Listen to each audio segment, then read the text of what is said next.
Binge the full week of The Ray Taylor Show ad-free over at inspireddisorder.com/plus. This is The Ray Taylor Show.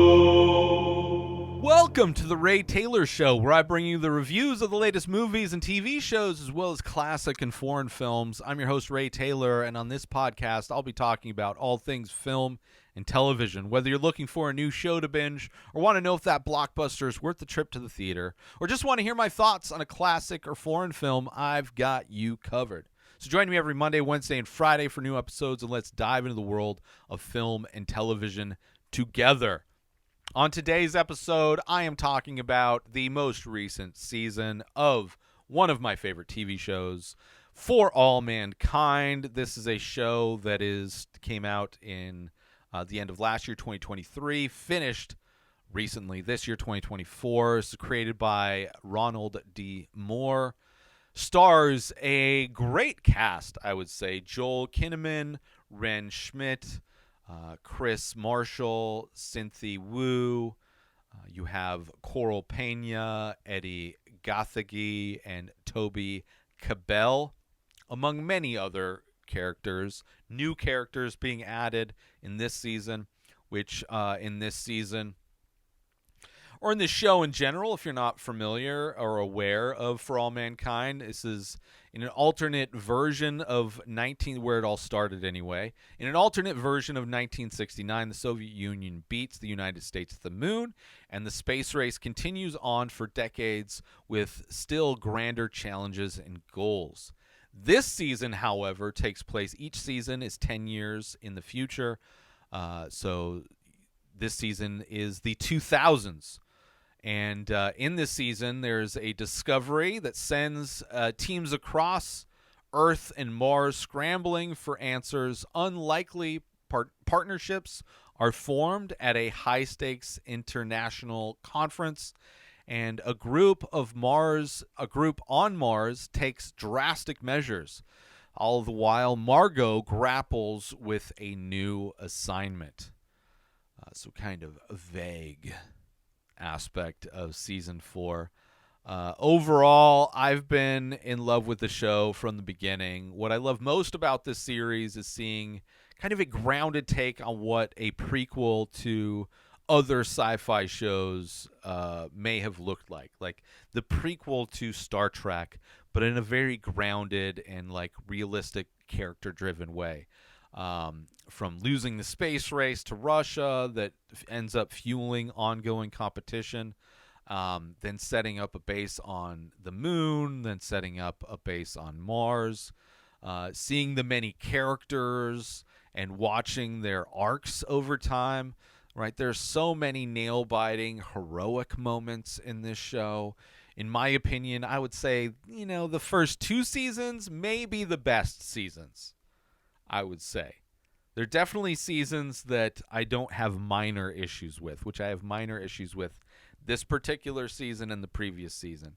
But even in the most recent 2 seasons, they're still great, despite the fact I have minor issues, primarily doing with makeup. I mean, you have characters that have to age a decade from season to season. So you have characters from 4 seasons ago have to look 40 years older.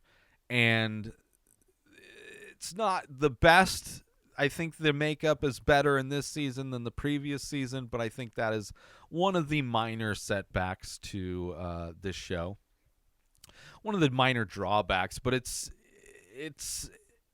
worth it, I would say, for how they're telling the show. I think it's very satisfying each season taking place 10 years in the future.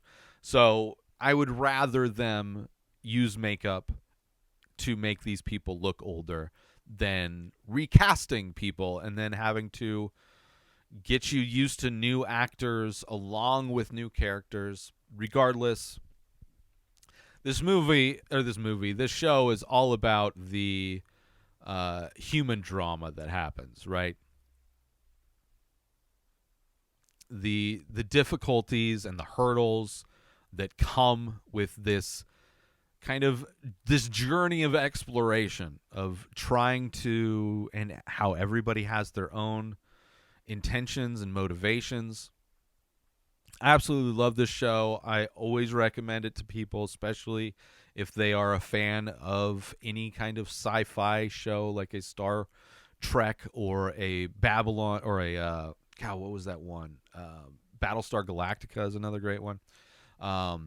So I highly recommend it to those. I highly recommend it to everybody. One of my favorite shows, and this season is great. Don't get me wrong. I never want the show to end. I want them to keep going. I read that the writers of the show have plans for up to 7 seasons. So I'm interested. So this would be the halfway mark this season. I would love to, and means that that's 70 years in the future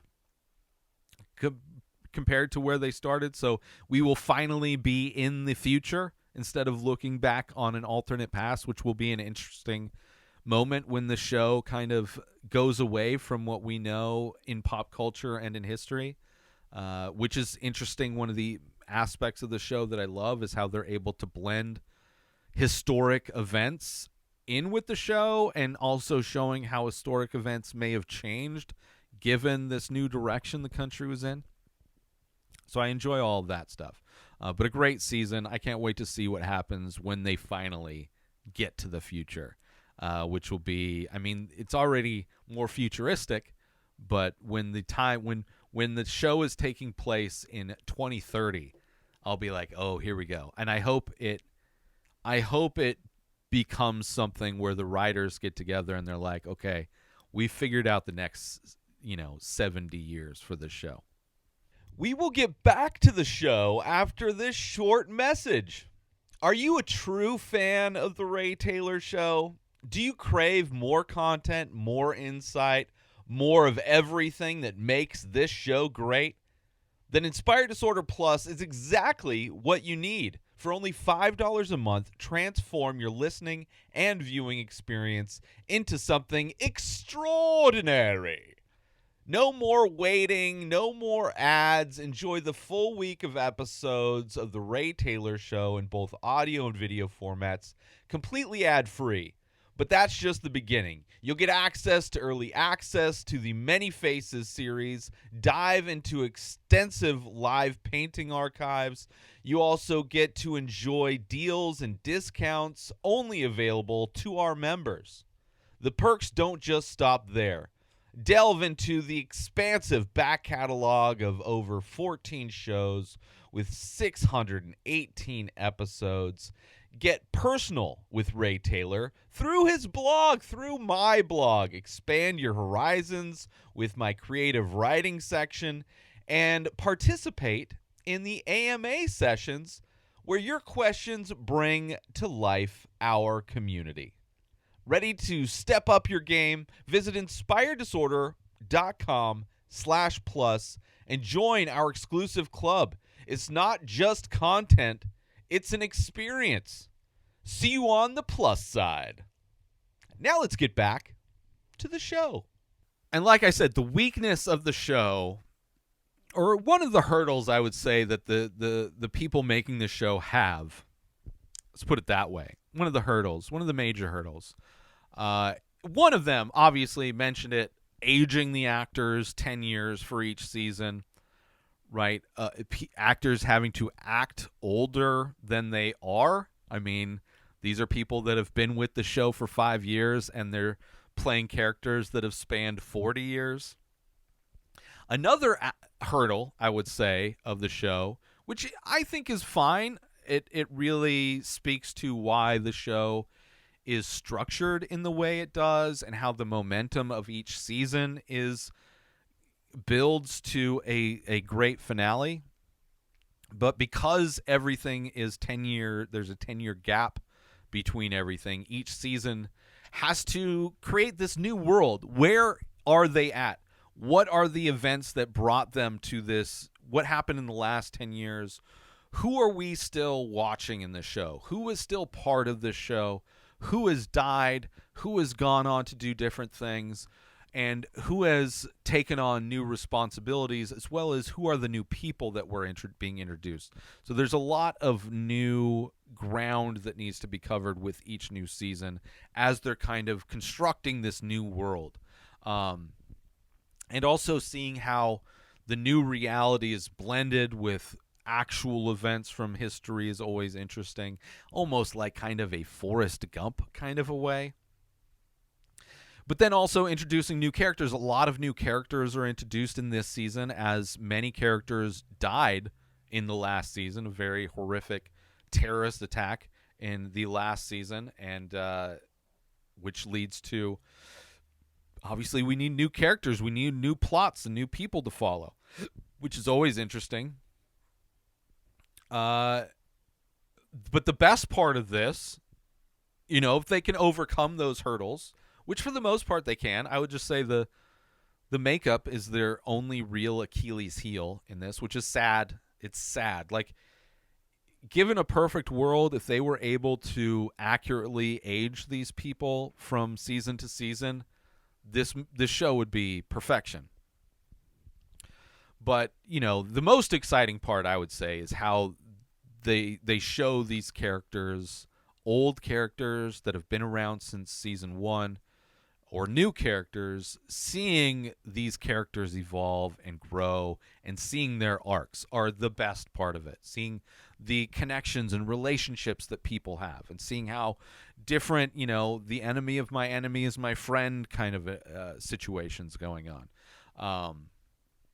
And then eventually in time, these characters, some characters die in heroic fashion, as the Stevens family members had, or die in tragic situations like the bombing at NASA, or just time passes and people go their own directions, right? So we constantly need to be getting introduced to new characters. But because of that, there's like this legacy. There's this history that's implanted in this show, where characters that we've seen for over 40 years will reference events that have happened in their past, things that have happened before. You understand why they have nicknames for each other. You understand why Edward and Danny call each other Bob. You understand the sacrifices that these people made to get where they were, what they had to go through to survive on Jamestown, on the moon. These connections these people have, and to see how much things have changed over the decades, over the seasons of this show. Those are the magical pieces of this show that I love. And because of that, each season needs to take its time setting everything up, introducing everyone, which I think is the one reason people fall off of the show or haven't gotten into the show, because it is so much of a slow burn. Whether you're starting with season 1 or season 4, by season 4 you at least get used to the format of like having to get through a lot of setup before you get to the moments that are like exciting. And when those exciting moments happen, they mean so much, because you know so much about what everybody's doing, what everybody's intentions are, what the goals are for all these different type people and groups. All that stuff is great. And then eventually these seasons ramp up to some massive moment that just barely works out. Sometimes there's moments throughout the season, and I think the better seasons of this show had multiple of those moments sprinkled in, where this one seems more like it built to a big moment at the end, a crazy moment at the end. Don't get me wrong. I think it's a massive thing that happens at the end of the season. But because of that, I prefer the earlier seasons where it's like they're having to overcome multiple hurdles throughout. Regardless, I enjoy the structure of the show, and usually, I mean, it's like this big moment, but like leading up to that moment, it's like people struggling to solve problems, constantly trying to solve problems, whether they be interpersonal problems, whether they be structural problems, whether they be scientific problems or big picture problems. Like, it's always people trying to figure out in a variety of ways, whether it's collaborative, whether it's competitive, whether it's confrontational, things get worked through in kind of a brilliant way in all these seasons. And in this season, we get to see how Mars is facing a microcosm of what is much of what it must have been like in some ways when people migrated to the U.S., early migration. But that would only be relatable if Native Americans didn't exist, if the native people that lived here and that were genocided out of existence didn't exist. At least as far as we know, there's no Martians that are being eradicated on Mars for these people to exist. But it is interesting to see how history is repeating itself on Mars. And it'd be interesting to see next season. I have some ideas of what might be next season.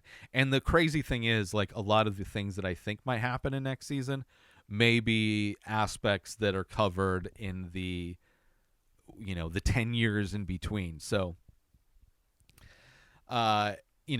interesting to see history repeating itself in this show, which does in real life as well. Seeing all the internal struggles in this season, we have one of the big conflicts are the workers who are on Mars now, who aren't astronauts, right? They are there like drillers and things. That's one of our new main characters. Miles Dale is a new character played by Toby Kebbell, who's initially supposed to be going to the moon, but then sent to Mars because there's an opportunity there. Where they're going to mine this asteroid. This is how the season starts. Like, we're going to mine this asteroid. And, of course, that falls apart right away. So now you have all these workers on Mars not doing the job that they were hired to do and also not getting paid. And you're seeing the conflict that happens where you have these workers versus the government, people who are just employees making it more of an us versus them scenario on Mars, more so than in previous seasons. And then you also have aspects of this of worker solidarity, forming unions and collective bargaining and all those kinds of things, which is also very interesting. But also a very nuanced look at, what some people may consider to be terrorism versus what was the terrorism in last season, where last season the attack was based on conspiracy theories with no clear objective other than to destroy something that they thought was evil based on conspiracies. Where in this one, it is a far more nuanced take where people decide to act outside of the laws, right? It's the morals versus, what is that? Morals versus, not rules, but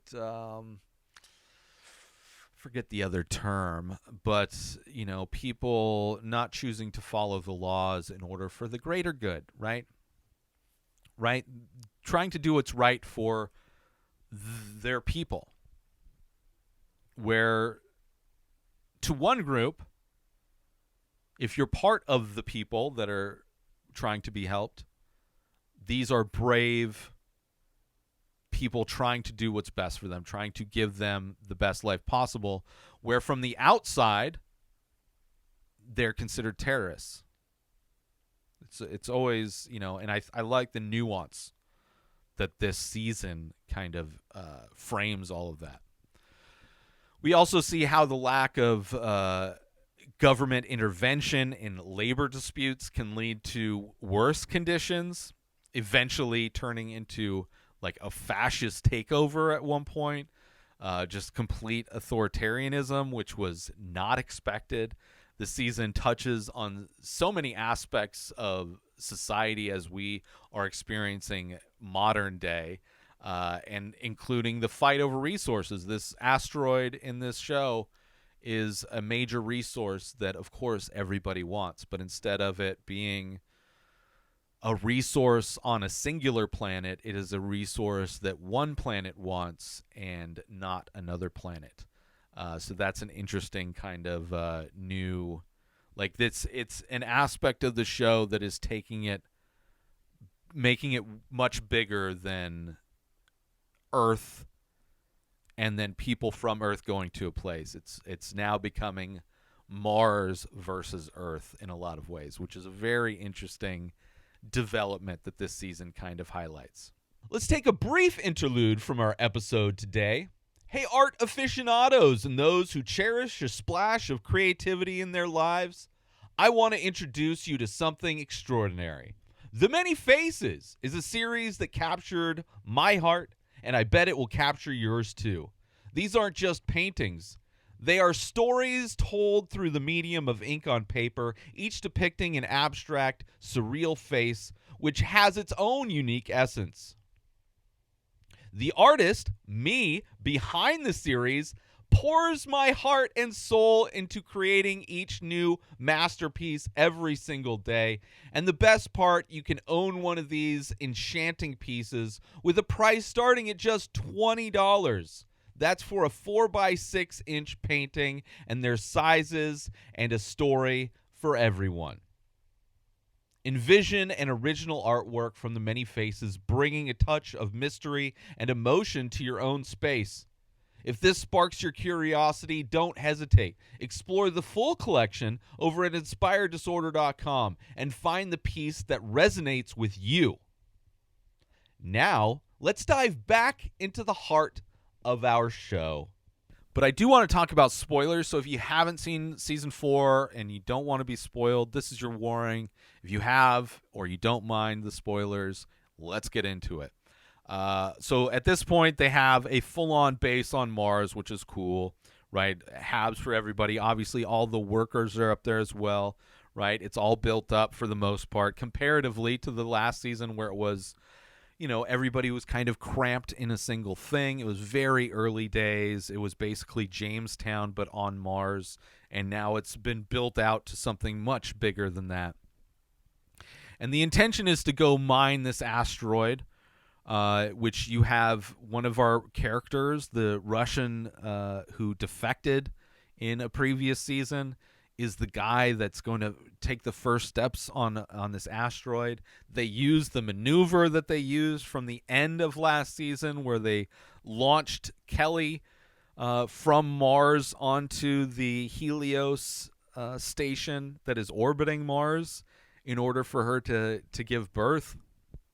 They use that same type of maneuver to throw this Russian cosmonaut, or I guess he's an astronaut now, to the asteroid, which is very interesting. You also have, let's see,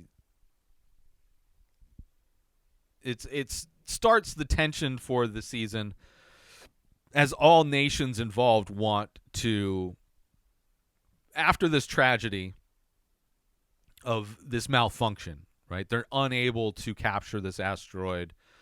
This astronaut dies. This Russian astronaut dies. So now it initiates a tension where everybody was very kumbaya before.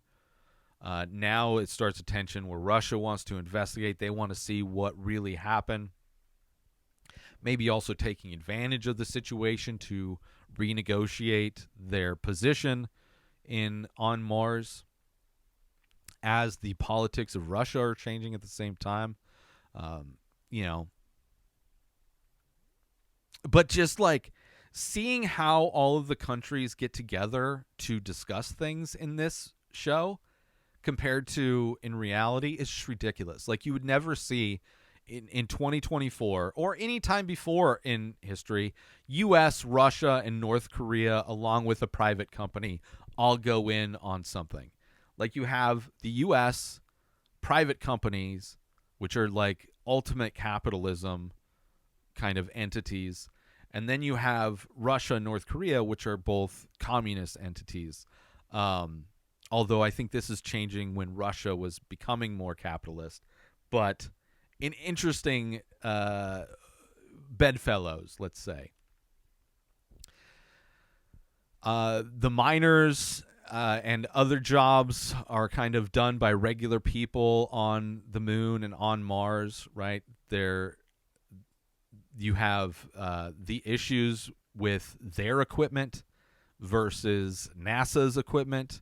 As far as NASA's equipment always working, and we see at the beginning of this, like all the workers aren't able to get in contact with people from home. They don't get TV. They don't get any amenities because the satellite had an issue, and they don't want to fix it.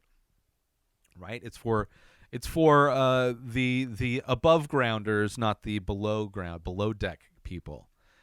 Which is kind of an interesting thing, seeing the us versus them already, which leads to a strike, which leads to fascism on Mars, which is crazy, right? Going so far as to locking up workers away from the astronauts, shutting down their little speakeasy that they have, which I think was an amazing little aspect of this.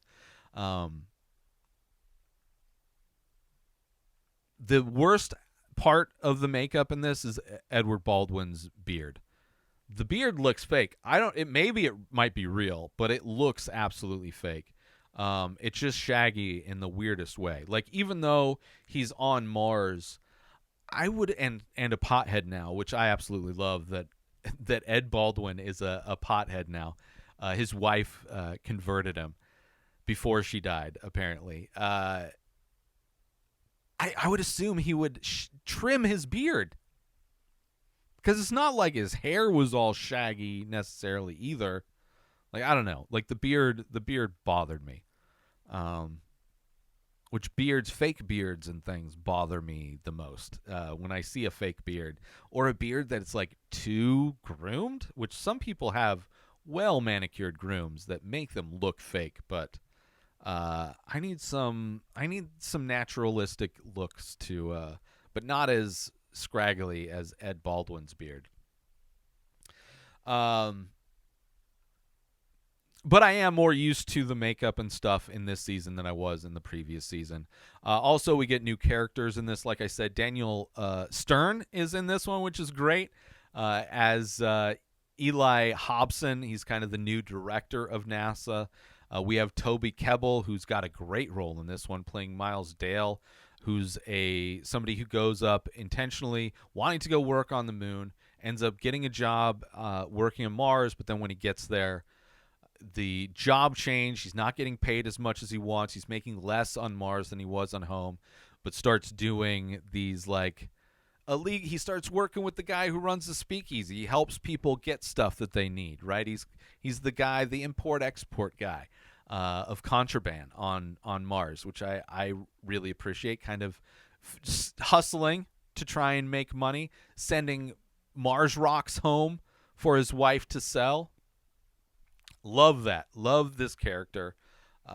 The music is great. I would have loved more 2000s alternative music. In the beginning of the season, they had the Gorillaz, they had Hot Hot Heat. They definitely had some great 2000s alternative music playing, but not as much as previous seasons. They definitely played music, but it wasn't all. I don't feel like it doesn't seem like it was all from the 2010s or the 2000s. It seemed like there were music. It seemed like they played like an old. I mean, I know Ed Baldwin at one point played one of his songs that he likes, maybe like a Frank Sinatra tune, but there was like a Rolling Stones tune, which I don't think was from the 2000s. Could have been.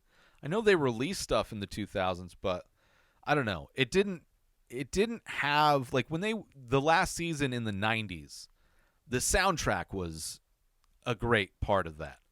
And the soundtrack in this kind of disappeared after a while. So I don't know if that's an intentional thing, but I wish the soundtrack had been more of an ingredient to this. Of course, in this one, we have the workers, right? The asteroid mining mission failed, right? So they're all getting docked pay and can't leave. They have to be there for 2 years. They can't leave before, or they end up having to pay Helios. Their speakeasy is great, right, for the workers. to relax after getting fucked over is all great stuff. And then doing the Union, Ed Baldwin kind of being the Union leader, which is kind of great. Miles Dale, pretty great. You know, he's basically, his character is short $1,000 a month, right? So he gets into smuggling, and ends up invading the North Korean territory on Mars in order to get a cooling coil for him to make booze. But ends up getting busted and ends up making a deal with the one North Korean from the previous season who was the first on Mars. North Korean was the first on Mars, to try and get his wife there, to smuggle his wife to Mars. Meanwhile, this guy's smuggling rocks for his wife to sell. You also have Kelly and Alita kind of forming a union, leaving NASA. When the asteroid debacle happened, Alita just couldn't work there anymore. She's seen too much after the terrorist bombing of the last season, and now this. She just can't bring herself to work, so they both go and work for Helios, which is kind of great, where Dev teams up with them, and they end up taking over Helios again, and he like cleans house. It's kind of a great union between those three, because of this asteroid, developing habitable life on Mars became thrown to the back burner as well. Nobody's investing in that anymore.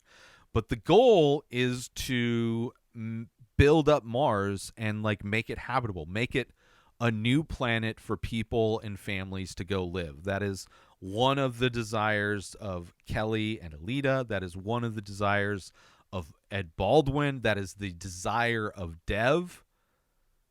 So you're having these sides being molded throughout this season of people. You have the governments, right? You have the people above deck on Mars that are connected to Earth and all the countries of Earth that want these resources for Earth. And then you have all of these people on Mars that want these resources for Mars and want to make Mars a habitable place where people can live.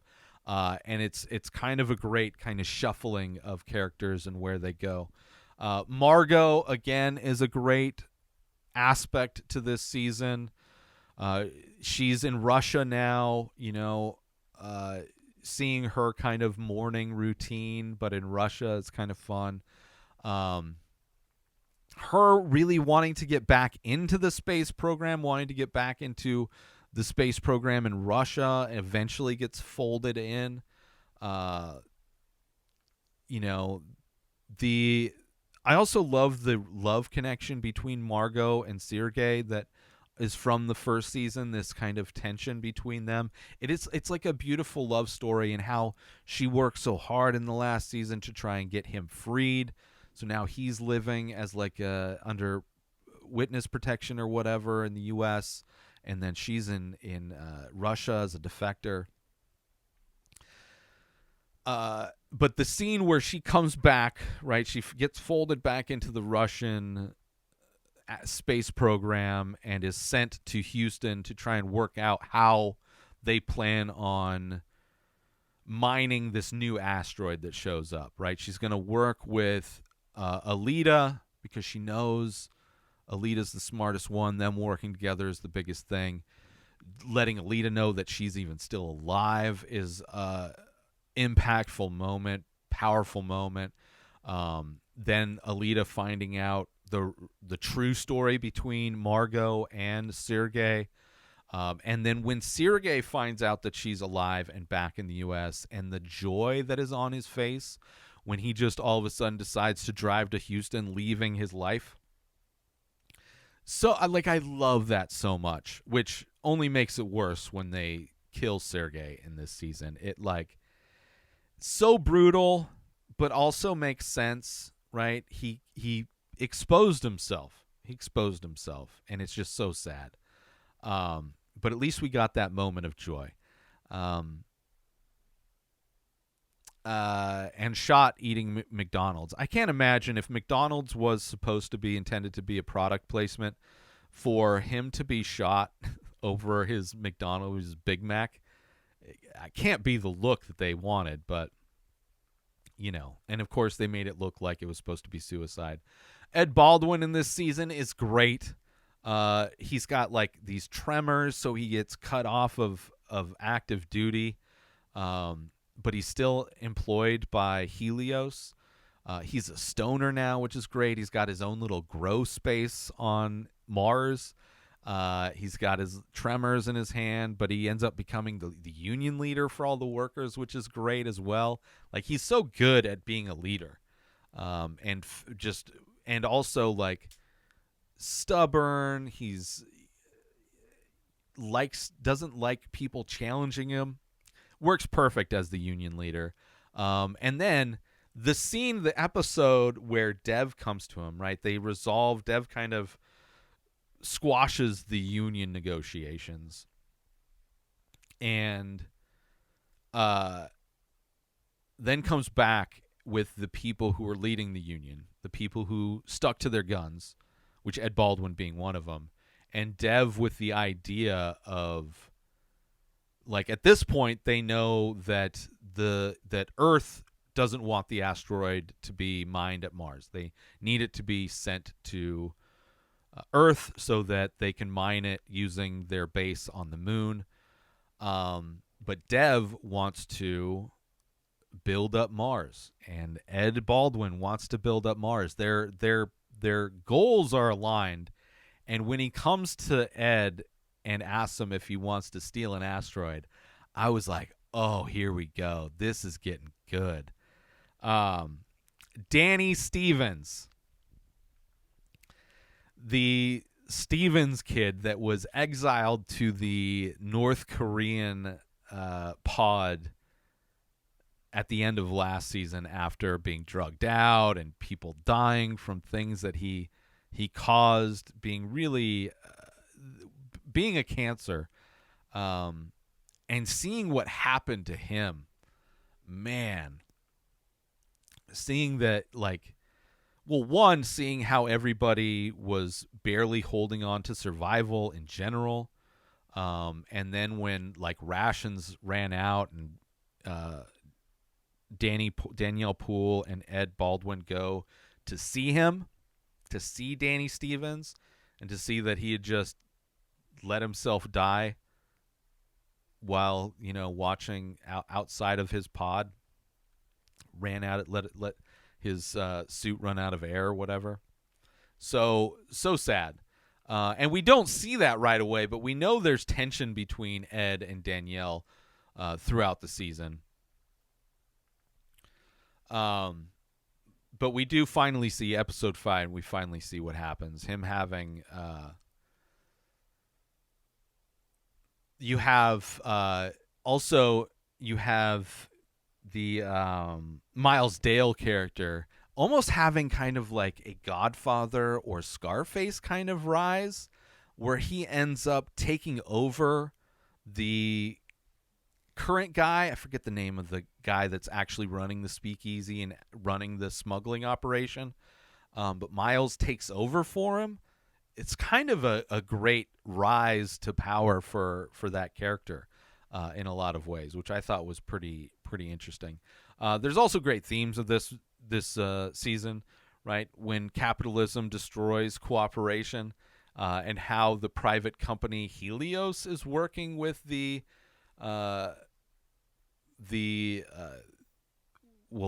women of Kelly and Alita, working with them to make Mars habitable. You have, trying to turn it into kind of, the Martian suburbs is what they want, which would completely change the quality of life on Mars for everybody working there. Instead of having to be stuck in this same contained place, if they had, more space and a real life, it would be much better.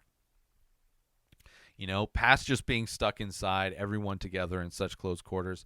You also have in this season greed versus opportunity.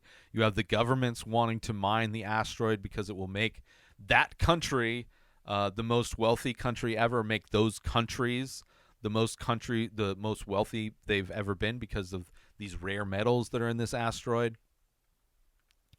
Which there's a snippet that one of the news broadcasts mentions that this new rare metal could lead to new technological developments. My prediction immediately when I heard that is that this metal will cause just massive jump in the sci-fi-ness of this show, right? That one little telecast really sparked us like, oh, here we go. This is going to really accelerate things. And it will probably alter the politics of the world as well. I wonder if it will be like Star Trek, where it will be a society without currency, or not. Who knows? But it could be. The opportunity for the guy who lost a job on Mars and trying to make money sending home Mars rocks, Miles Dale. While watching this, I was thinking that those rocks might be special in some way. Like maybe those rocks are that metal, and that the rocks he's sending home to his wife are actually worth exponentially more than she even thought. I thought that was going to be an aspect. It wasn't. But not all of my predictions are great. Great moments in this season as well. Episode 6, after being fired, Baldwin goes to the speakeasy, and everyone is just stone silent seeing him come in there. That was a really great moment. When the miners are discussing unionization, and Baldwin shows up to give them their pay info, their new pay info, and really rallying them together. Everyone cheering strike. A little cheesy, but it was great, Episode 8, Legacy, is kind of the heist episode in a lot of ways, or at least the beginning of it.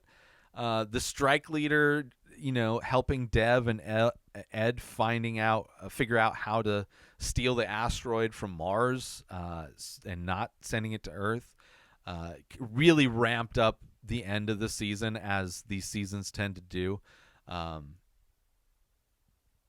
The drama on Earth and the drama on Mars are great aspects of this.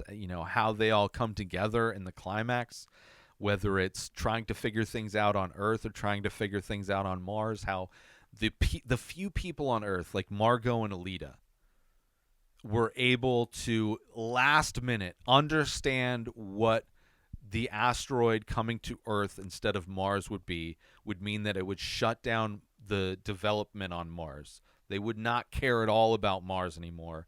And knowing that they don't want that, Alita and Margot doing the thing that they feel is morally right versus ethically right. Ethics was the morals versus ethics. So they do the thing. They do the unethical thing in order to, and it's all last minute. I loved that last minute. Like, oh, everything's got to work into place. It's just perfectly how everything comes together in the climax. I love how the people on Earth helping to give the asteroid to, them trying to give the asteroid to Mars. And sadly, like, it's so tragic to see Danielle Poole become the fascist dictator on Mars.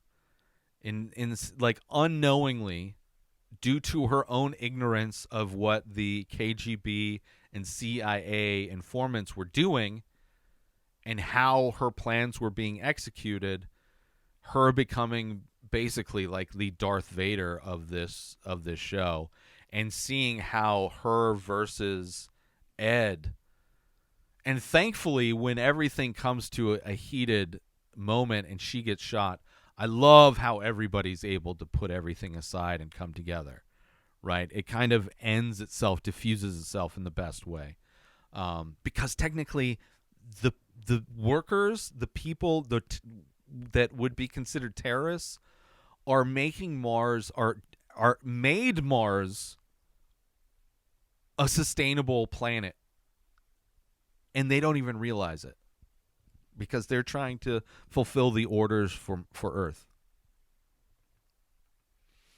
Margot taking the fall again for Alita. Like, Margot, I mean, at this point it makes sense. She's so willing to, like, she's already in a situation where her life is, like, one, so unpredictable and has been out of her control anyway. So any moment she gets to help somebody else out or do the right thing, it's great. It's sad, but it's great. Right? Margot is the hero disguised as a villain, which is crazy. I kind of love the KGB asset that's kind of Margot's handler is able to read her when she takes advantage of it. She's like, no. She knows Alita did it, put the code in, and she knows Margot is taking the rap for her. But she's like, okay, this is what you want. But she can read it right away. I kind of love that aspect of her character. I'm really glad that Danielle Poole didn't die when she got shot. It was tragic and could have been an easy way for them to eliminate a character. I'm also glad that Lee got his wife on Mars. That was a great. And follow behind her were a bunch of refugees. Is probably going to be into a big aspect of next season. Are going to be there's probably going to be a refugee problem on Mars, possibly. But it's going to be crazy to see how much changes in the next 10 years between seasons. The new tech that will be built now that Mars has this new metal, able to make money from Earth now. Like if this is like, the Middle East, then there will probably people trying to destabilize Mars in order to get this resource. There will probably be potentially a war of independence of some sort if that doesn't happen already. But I love at the end of all these seasons, we get a peek at the future, right? We get a peek at what the next season is going to hold. And in this one, we get a peek of all of the mining stations that are on this asteroid that look more sci-fi than normal. So it's like, oh, okay, maybe we're going to be dipping our toe even more into the sci-fi-ness of it, but still not the future yet because it's going to be the 2010s.